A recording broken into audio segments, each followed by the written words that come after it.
High dear viewers, আসসালামু আলাইকুম। আপনাদেরকে সরাসরি দেখাচ্ছি একদম পিওর হাই জাতের সরপুঁটি মাছের পোনা। তো দেখতে পাচ্ছেন মাছ চাষি ভাইরা, এই যে আমাদের সরপুঁটি মাছগুলো জন্না খাওয়ানো হচ্ছে। মূলত আমরা এভাবে মাছগুলো জন্না খাওয়ে সারা বাংলাদেশে হোম ডেলিভারি দিয়ে থাকি। আপনারা যদি চান সরাসরি আমাদের এখান থেকে এসে আমাদের হ্যাচারি থেকে এসে সংগ্রহ করতে পারবেন অরিজিনাল পিওর সরপুঁটি মাছের পোনা। তো তো ভাইরা, যে আমাদের সরপুঁটি মাছের পোনাগুলো রয়েছে এগুলো মূলত 19-20 সাইজের, যেগুলো কেজিতে রয়েছে 800 থেকে 1000 বা 1500 পিসে কেজি। আমাদের এখানে বিভিন্ন সাইজের বিভিন্ন ক্যাটাগরি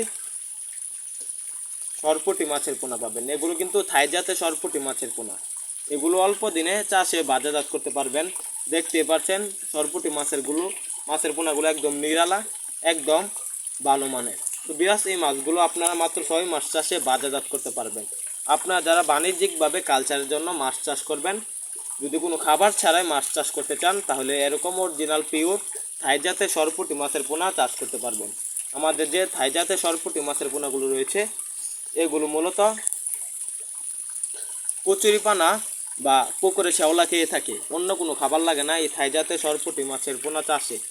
তো মাছ চাষি ভাইয়েরা, আমাদের যে থাই জাতের সরপুঁটি মাছের পোনাগুলো চাষ করবেন বা আমাদের এখান থেকে আপনারা ক্রয় করতে আগ্রহী, তারা কিন্তু ভালোভাবে আপনারা পুকুর প্রস্তুতি করে নেবেন। কেননা ভালোভাবে পুকুর প্রস্তুতি করলে পুকুরে মাছের প্রোডাকশন ভালো আসে, অল্প দিনে বাজারজাত করতে পারবেন।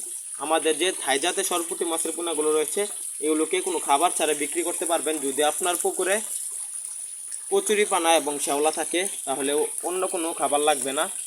তো আপনার যদি খাবার দিতে চান, পুকুরে এরকম খাবার না পান, তাহলে আগে থেকে মজুত করে রাখবেন কচুরিপানা, বা আপনারা খাদ্য হিসাবে দিতে পারবেন নার্সারি, সরিষার খোল, বিভিন্ন খাবার রয়েছে থাই জাতের সরপুঁটি মাছের পোনাগুলোকে দেওয়ার জন্য। তো চাষি ভাইরা, আপনারা যে যেখান থেকে আমাদের ভিডিওটি দেখছেন, আমাদের ভিডিওটি ভালো লাগলে আমাদের চ্যানেলটি সাবস্ক্রাইব করে আমাদের পাশে থাকতে পারবেন। ধন্যবাদ।